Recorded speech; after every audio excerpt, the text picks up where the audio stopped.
But good afternoon. Thank you so much for being here and for joining us for our very first Money Counts webinar of the semester. My name is Allie Smith. I am Assistant Director of Financial Counseling here at Penn State's Sokolov-Miller Family Financial and Life Skills Center. I do have my colleague Sarah DeWolf here to help me with those links and help me kind of moderate the question and answer, that kind of thing. So I think our plan will be today, since we do not have our chat feature enabled, is to go ahead and use the Q&A. And it looks like Sarah did this already. So Olivia asked a question. Sarah posted a few links in the chat. So if you'd like to sign up for our listserv, you can also find our fall webinar schedule, our website, and also our YouTube page as well. So perfect. It looks like that's going to work. Apologies. If you are new here, we host a new webinar every other week during the semester on various different topics in financial literacy. So if you check out our schedule for the fall, you can find out what topics we have coming up and register for those events on our website. Today, we are talking about paying for college. So we'll talk through different types of funding sources, which of those funding sources should come first, how you can save for and on education expenses, and making your overall financial plan to pay for college. So kind of bringing this all together. If you have questions, please ask them in the Q&A today. The Q&A does enable you to ask questions anonymously if you'd like to take advantage of that. If you're attending from SMEAL's Ethical Leadership Challenge, we are still partnering with SMEAL, but we're no longer doing the QR codes at the end of the webinar, if you're familiar with that. We're just working with that point person to share the attendance reports from the webinar. So rest assured, if you are here from SMEAL, you will still receive attendance from that. I'm sure you heard when you popped on, this webinar is being recorded, and you can view today's webinar and all of our past recordings on our YouTube page, which is at Finlit at PSU. Lastly, before we dive in and get started here, we want to share another webinar opportunity that can help support students through their paying for college concerns. So staff from the Office of Student Aid are hosting a webinar next Monday, August 19th. It's called Financing Strategies. It's a panel and a question and answer session. So there will hopefully be a link showing up. Yep. Okay.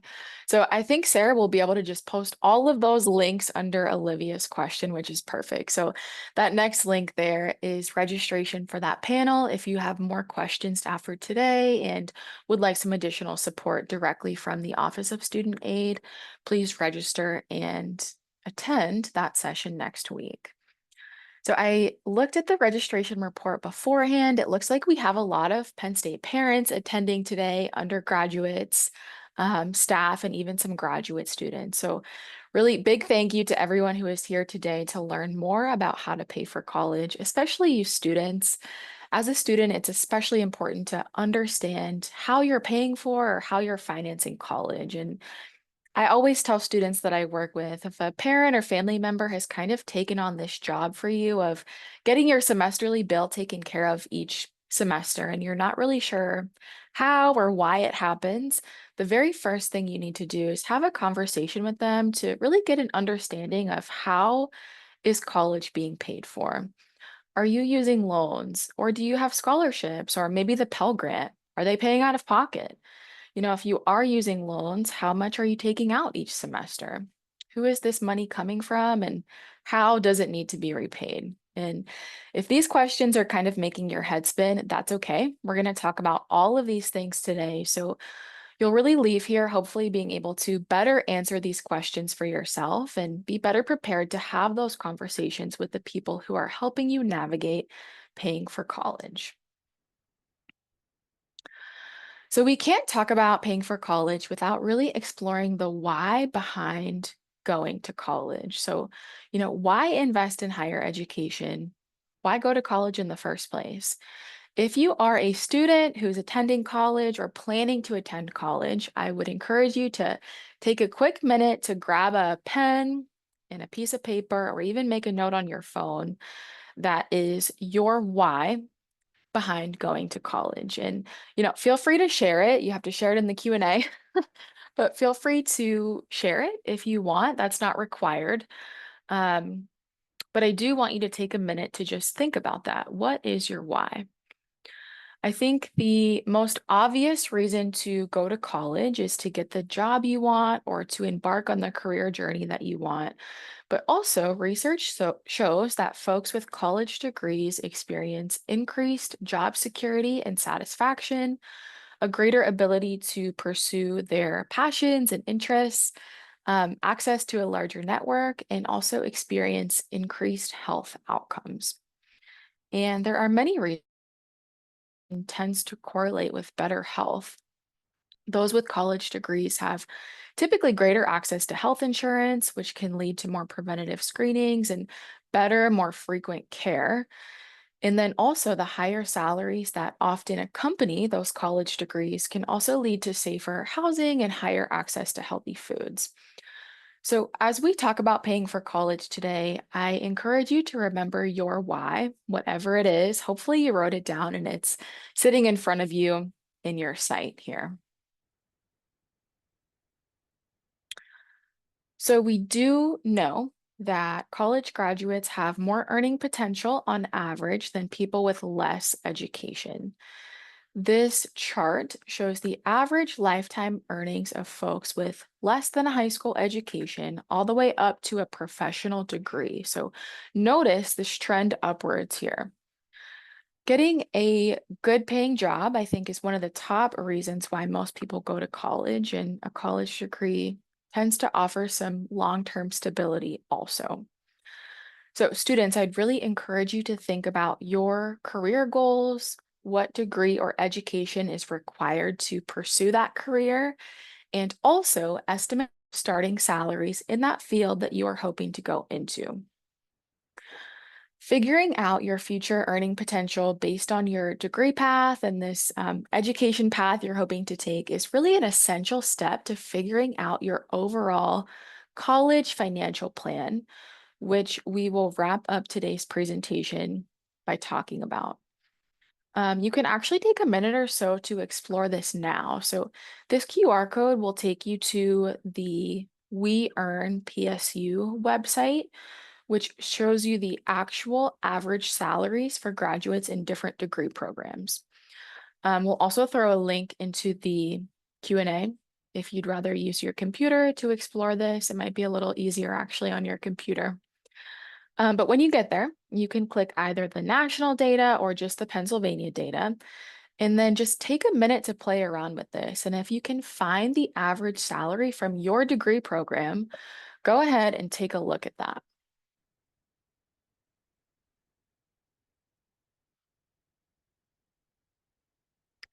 Oop, Jill says it says error 404. So sometimes this website seems to be down for whatever reason, but I did just look at this yesterday and it was working. So if it's not working today, I apologize. Just seems to be how this day and this webinar is going. But if you can't see it today, I would encourage you to bookmark this and take a look at it later because it'll probably be back online maybe tomorrow. Um, but this is a good resource. So college really is an investment, and you really want to be sure that you're making an investment that will pay off for you. So again, if you can't access this site, bookmark it and just come back to it later and explore it because it has some really great data.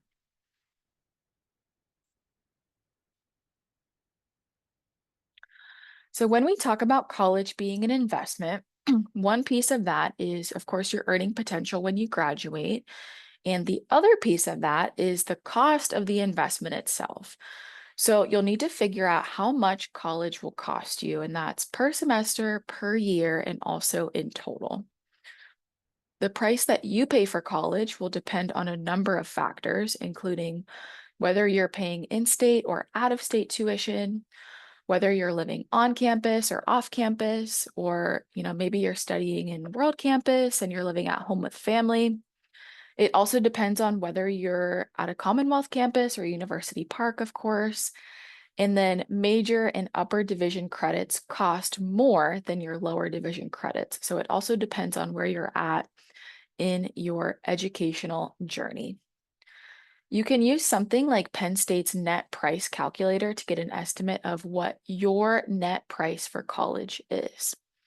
And really, your net price is going to be this equation that we see here. So your billable expenses, which are tuition and fees and room and board, and also your non-billable expenses. So things like books and supplies, personal expenses, and transportation.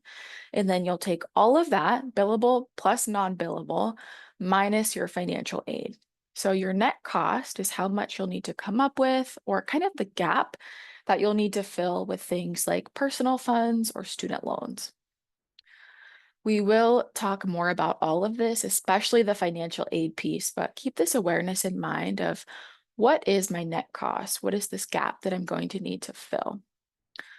So just to be clear, your billable expenses are things that Penn State bills you for, like your tuition and your room and board when you live on campus.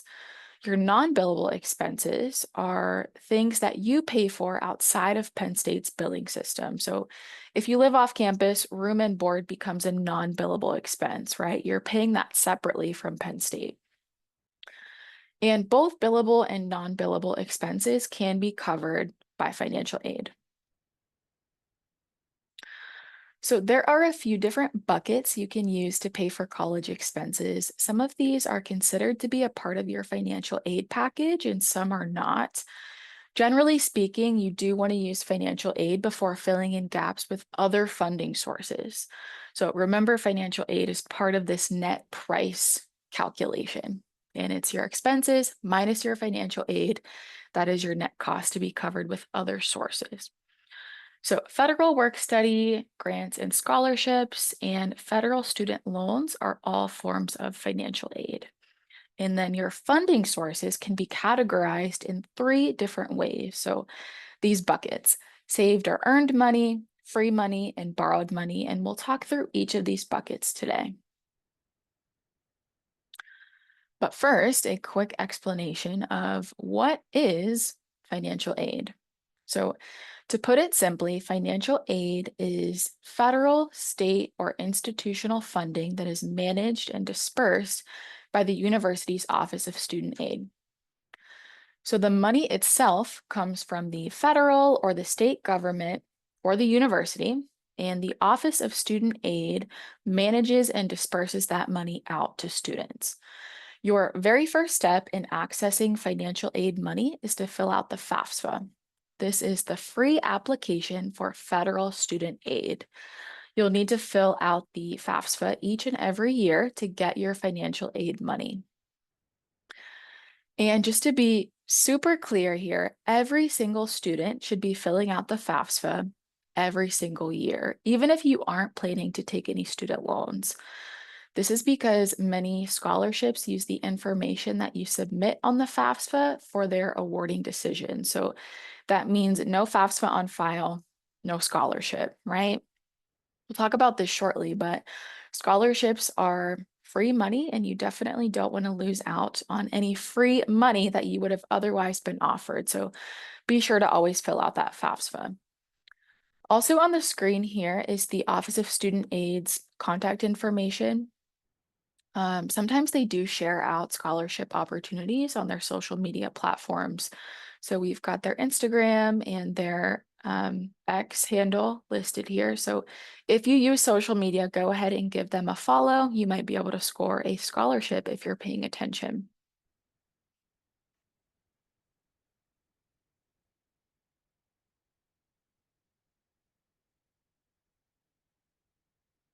Okay.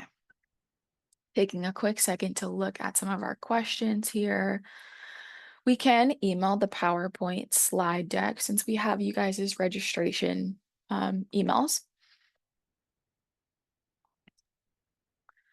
Okay, so how do you actually fill out the FAFSA? You do it at studentaid.gov.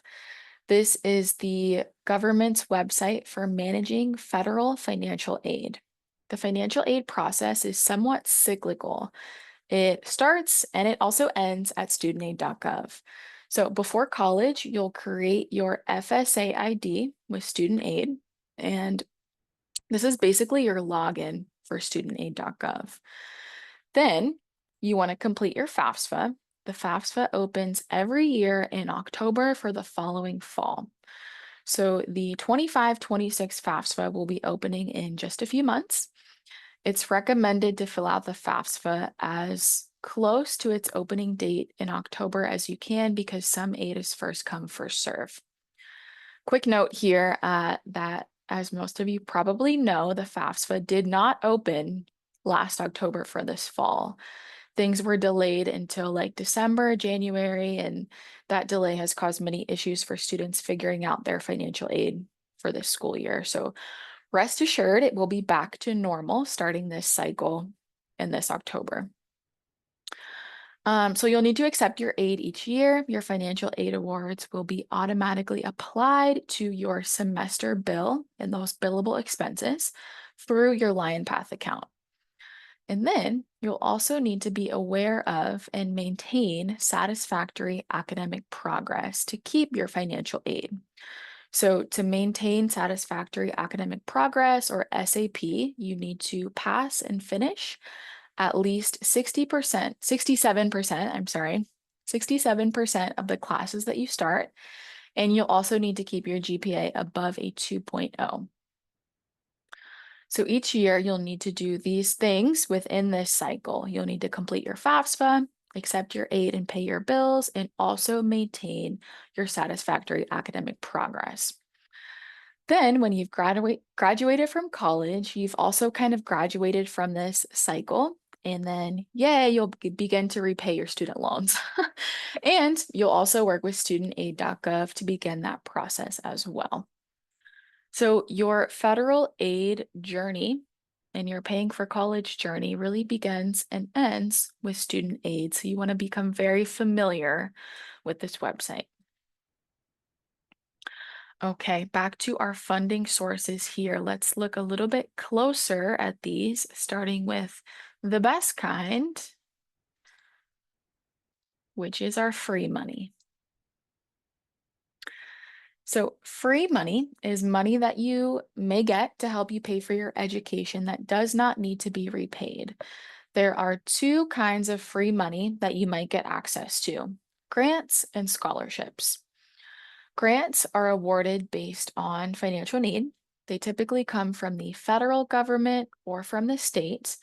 The most common grant that students get is the Pell Grant, and the current maximum Pell Grant award is $7,395. That is per year, so of course that's split between fall and spring semester.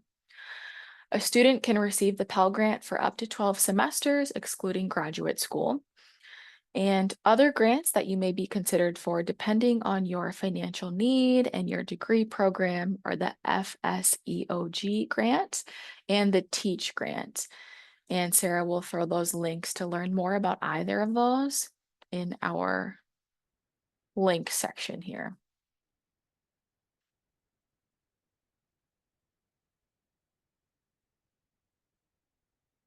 Okay, that is looking good. So to be clear, there's no specific application needed for grants. You can't really apply for grants.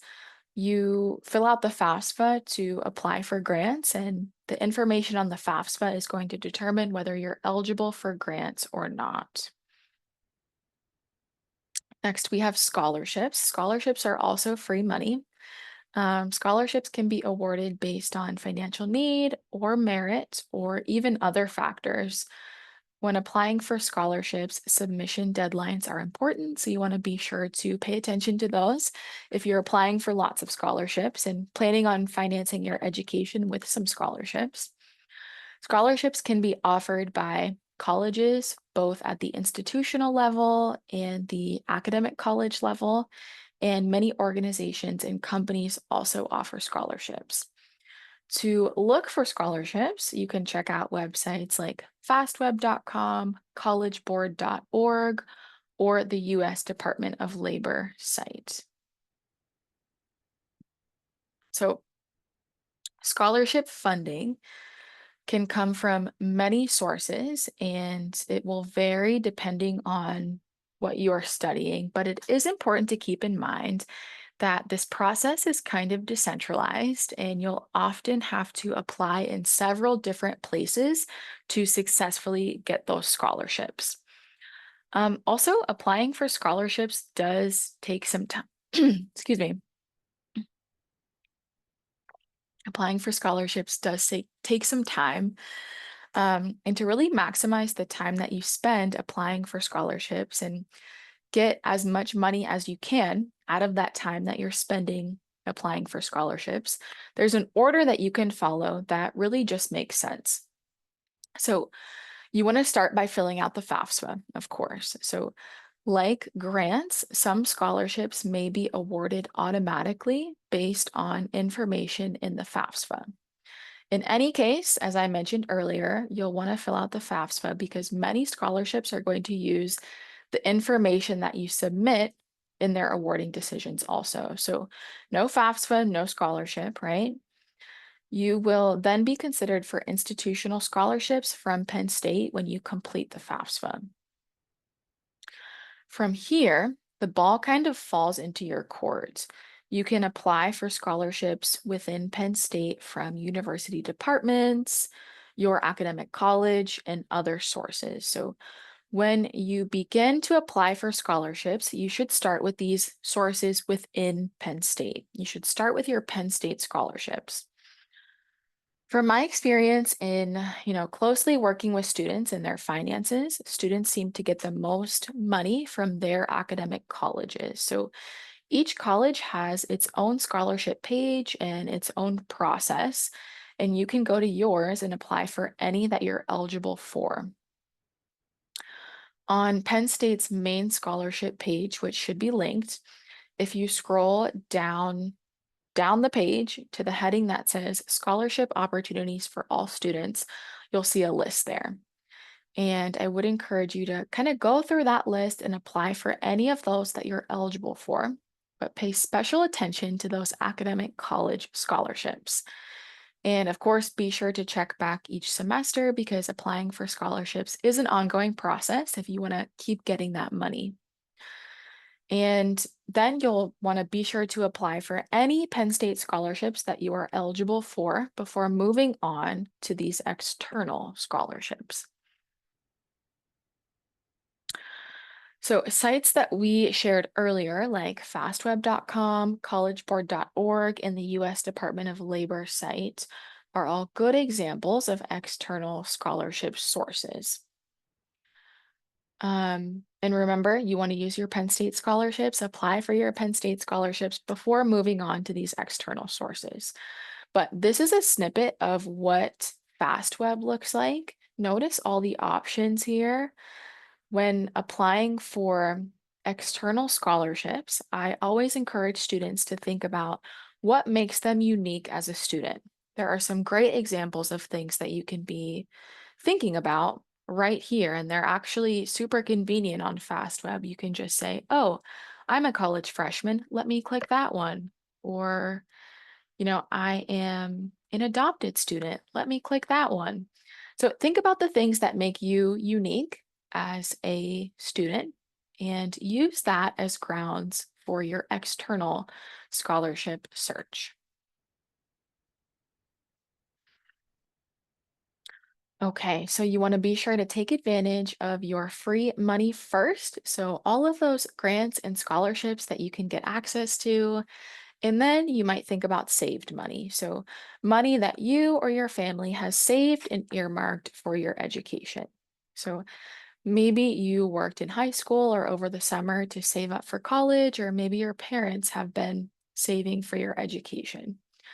Either way, you might consider stashing those savings in some sort of high yield savings account or even in a Roth IRA.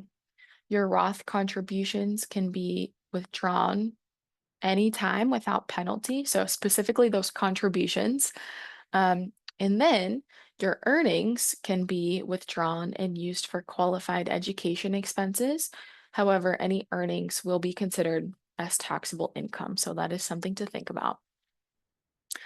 There are also 529 plans. These are college specific savings vehicles. A 529 plan works much like a Roth IRA in that you can invest after tax funds, allow them to grow tax deferred, and then withdraw them tax free if that money is used to pay for qualified higher education expenses.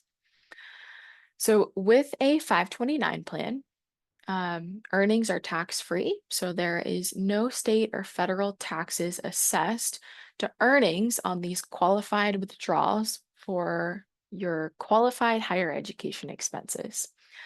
Funds can be used at eligible schools nationwide, and then anyone 18 plus with an earned income, can open a 529 account. So oftentimes parents will open these accounts to say for their children's educations, but students can open them themselves also. So maybe you're a student who is planning for grad school in the future or something like that. A 529 could be an option for you.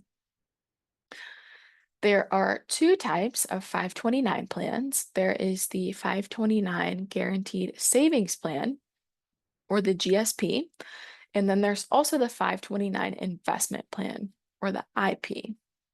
I'll let you take a second to read over the descriptions for each of these, but the main difference here is that in the 529 Guaranteed Savings Plan, savings grow based on the rising cost of college tuition. So if you save enough for a state school semester today, you'll have enough to cover a semester at that type of school in the future, no matter how much tuition goes up. And then with the 529 investment plan, or the IP, the results of your savings or the money that you have to pay for those education expenses is based on the amount that you contribute and the performance of your investment options. And, with that in mind, your account balance could be more or less than you originally invested.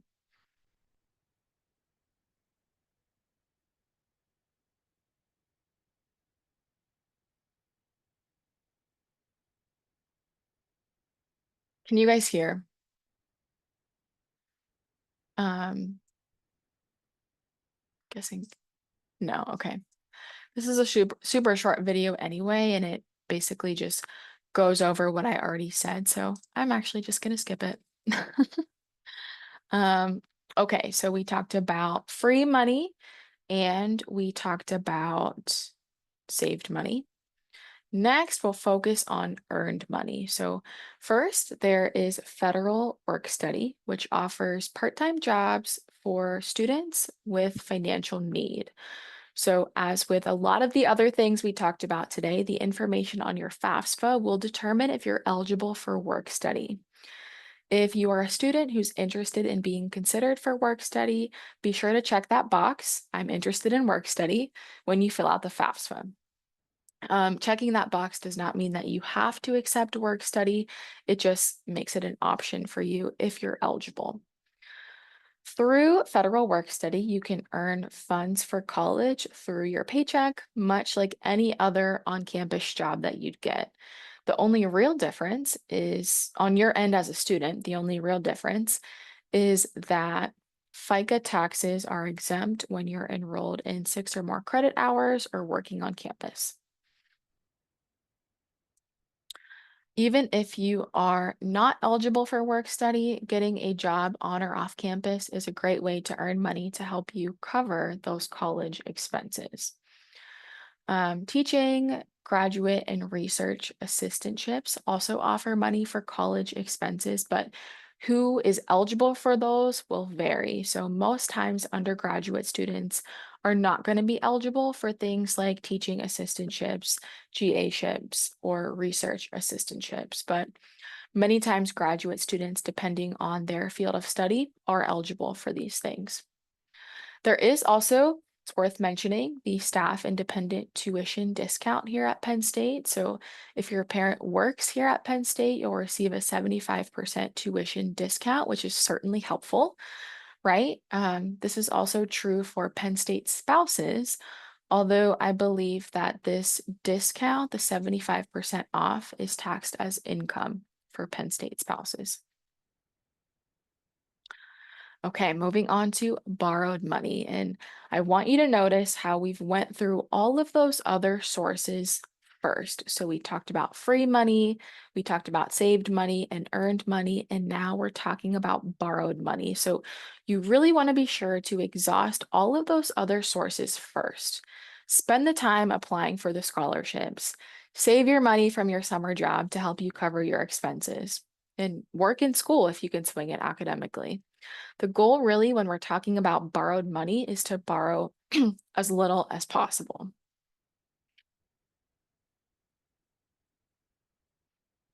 If you do need to borrow money to help you pay for your education, you want to start with your federal student loans.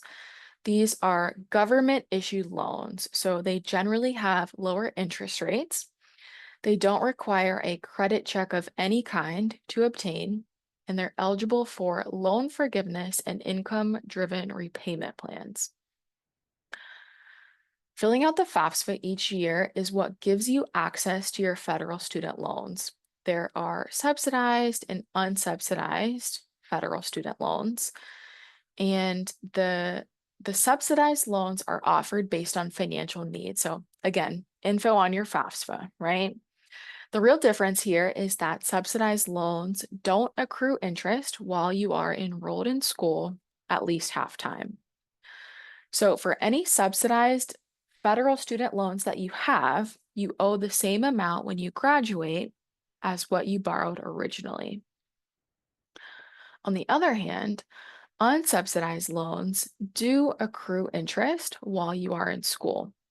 So if you borrow, for example, a $3,000 unsubsidized loan in your first year of college and you don't make any payments on the interest, you will owe more than $3,000 by the time that you graduate because that loan will be accruing interest.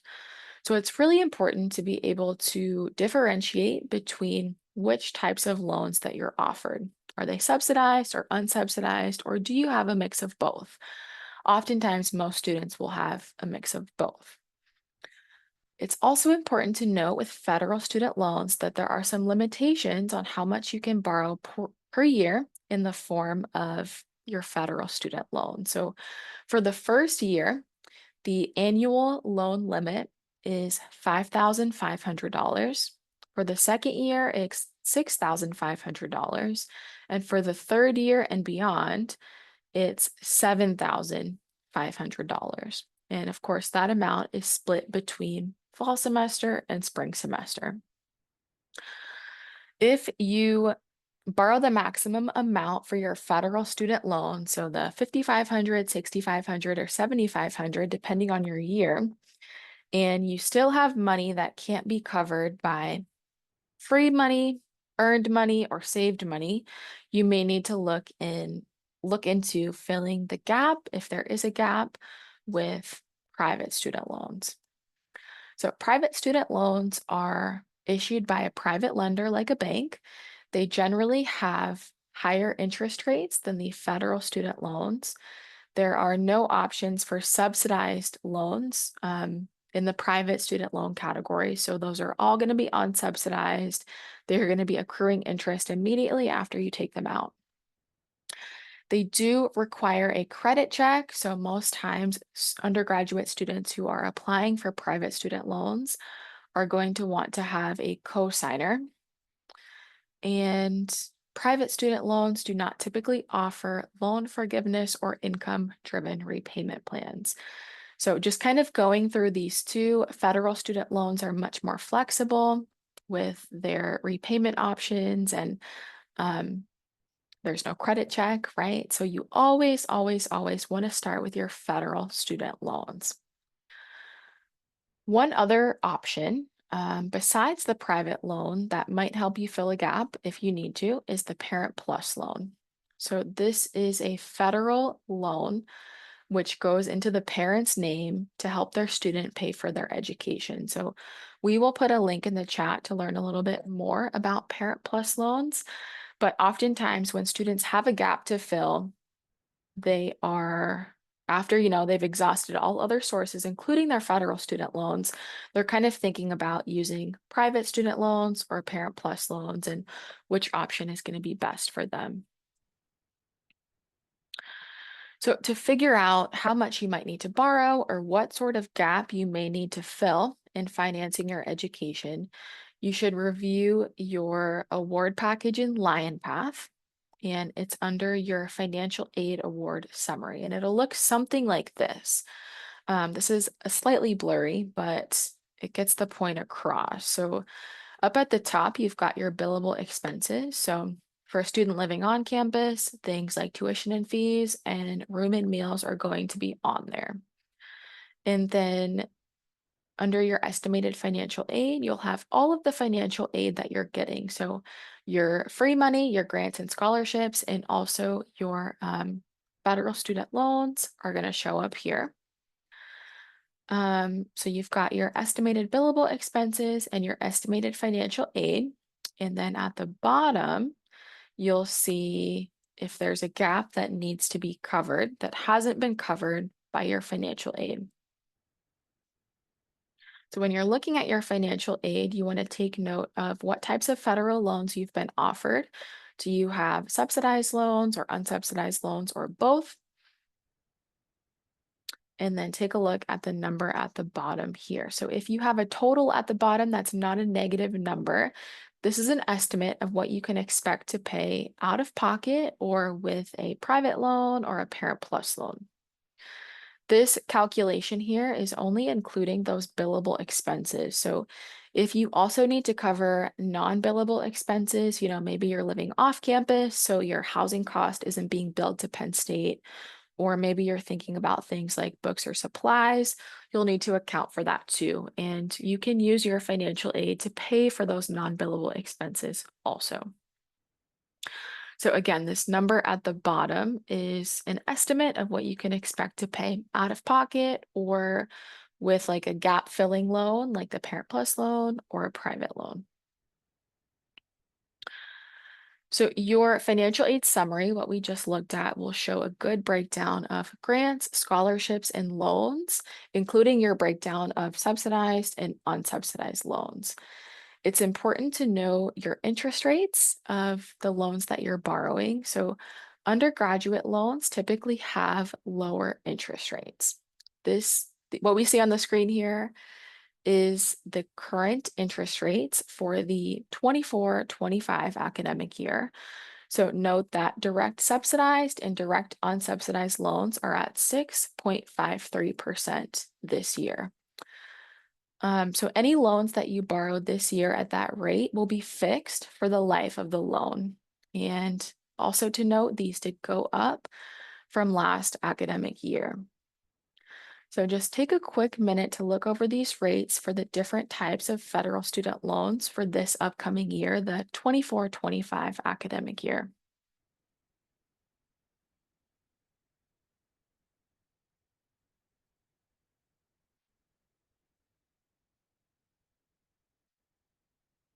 Also note the rate for Parent Plus loans this year, the 9.08%. Interest rates do tend to be a deciding factor when students are comparing Parent Plus loans with private loans. Also, a deciding factor is if parents are willing to take on debt in their own name for the student's education. And just to be clear, as we're talking about Parent Plus loans here, the Parent Plus loan is a loan in the parent's name, and legally, it is the parent's responsibility to pay that loan back. However, many parents will take this loan on with the expectation that their student will help pay it back. So that's just kind of an unwritten expectation of the parent. So if you are a student and your parent is taking a Parent Plus loan to help you pay for your education, here's a quick reminder to have a conversation with them about repayment expectations. Do they expect you to help pay this loan back? Um, or do they not? Are they going to take care of it? So these are important things to be talking about, right? I'm going to take a quick pause here and check out the Q&A.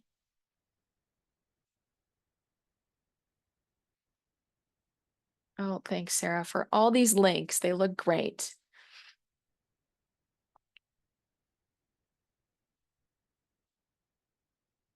Okay. All right, moving on. Let's talk about loan limits. So it's important to note that there are limits to how much you can borrow in federal loans. So along with those annual loan limits that I talked about earlier, so 5,500 for your first year, for federal, these are for federal loans, 5,500 for your first year, 6,500 for your second year, and 7,500 for your third year and beyond. There are also aggregate or lifetime limits, and that's what we're going to be looking at on this slide. So when we say aggregate limit, this is the maximum amount that you can borrow over the entire course of your college career. So for dependent students, these are students whose parents claim them on their taxes. Their lifetime limit for their undergraduate education, the lifetime limit that they can borrow in the form of federal student loans is $31,000, and no more than 23,000 of those dollars can be unsubsidized. I'm sorry, can be subsidized. Okay, let me repeat that. So the overall limit is 31,000, right? That's a combination of both your subsidized and unsubsidized loans. And then no more than 23,000 of that can be subsidized. And then the rest will be unsubsidized. For independent students, this amount goes up. The lifetime limit is $57,500. And then again, no more than 23,000 of this can be subsidized. The rest is unsubsidized. Parent Plus loans don't actually have a lifetime limit, so as many Parent Plus loans as needed can be borrowed to get through the education. But they do have an annual limit, and that is no more than whatever is the cost of attendance can be borrowed in the form of a Parent Plus loan. So the amount that you borrow for Parent Plus annually cannot exceed the cost of attendance. For graduate and professional students, the lifetime limit is $138,500. And graduate plus loans have, like Parent Plus loans, no aggregate limit. So again, it's based on the cost of attendance. You just can't borrow more than the cost of attendance on an annual basis.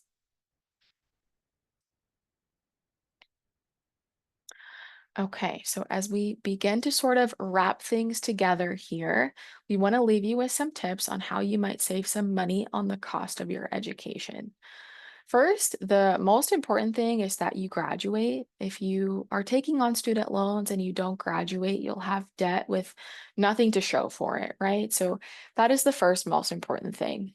Graduating on time will help you not go overboard with the cost of your education, especially if you're borrowing loans. And graduating early, if possible, will really help you to minimize costs.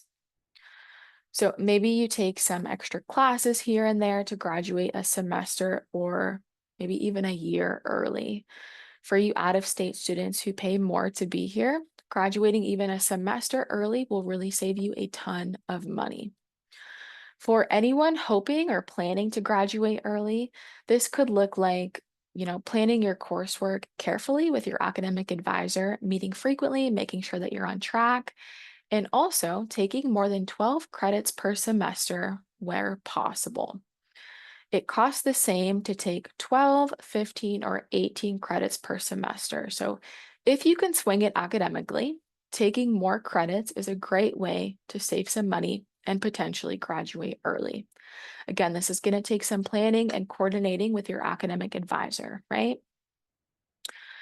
You might also take some summer courses. If you do take them through Penn State, they are billed by credit instead of by semester, and they're typically slightly cheaper that way.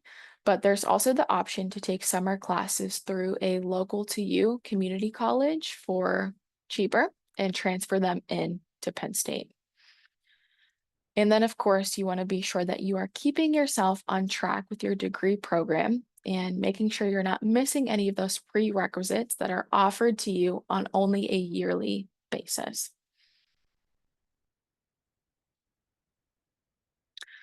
All right, so the last thing we'll talk about today is putting all of this together to create your college financial plan. So, first of all, you want to consider all financing sources that you'll use to pay. So, starting with those grants and scholarships, moving on to saved money, earned money, federal loans, and then also, if you have to take them, those private or Parent Plus loans. I encourage folks to make an Excel spreadsheet to kind of put everything together. And if your family is involved in helping you manage paying for college, you can do this together. You can and should do this together. This is something that we can help you with at the center as well. It's also very important that you begin to forecast the total student debt that you'll graduate with. So you want to be keeping track of how much you're borrowing, who you're borrowing from, what are your interest rates, and also what does your repayment look like? So you want to consider all sources, right? Federal loans, private loans, Parent Plus loans. And for federal loans, you've got a really easy place to check in, right? It's studentaid.gov. And here you can get an idea of how much you've borrowed, what your interest rates are, and what are your repayment obligations. So, what does your monthly payment look like when you graduate? For your private loans, there's no cut and dry website that you can go to, but really you want to be looking for the same things, right? So, logging into your private loan lender and checking out how much have I borrowed, what is my interest rate, and based on what I have so far, what does my repayment after college look like?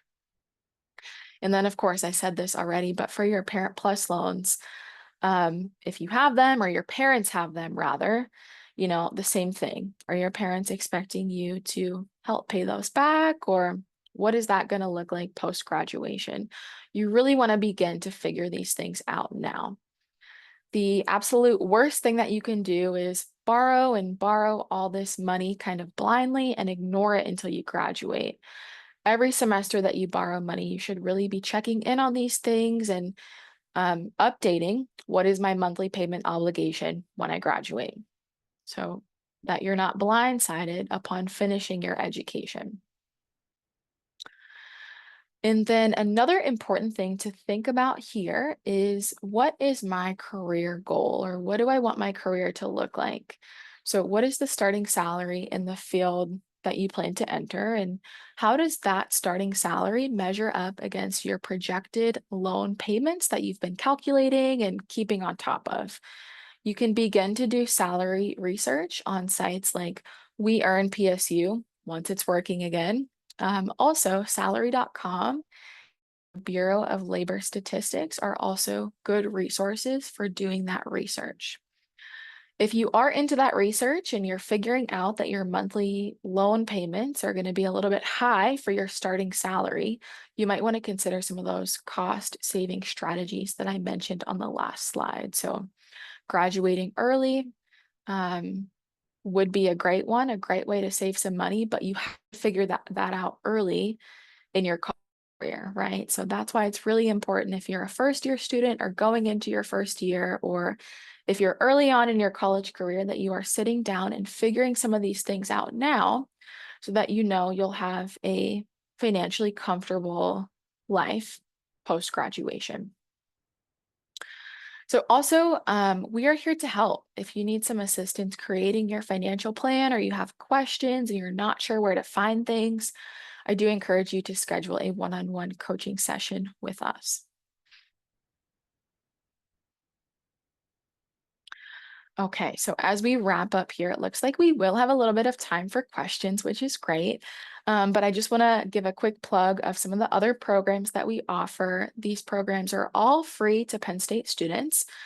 We offer one-on-one financial coaching appointments. Current students can schedule those via Starfish. We also do group presentations and webinars for classes, student organizations, and other groups.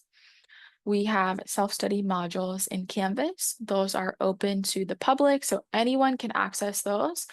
And we've got a variety, really a huge variety of different financial topics there. And then we also have our financial wellness bookshelf, which we have here at University Park at the center and around the Commonwealth campuses as well. And if you come check out our bookshelf and you find a book that you like, you can take it, read it, share it with a friend, keep it, or bring it back. So just another way for us to share financial wellness with the Penn State community. You can find more information on all of our services on our website, and you can scan this QR code to go to our website, or it is financialliteracy.psu.edu.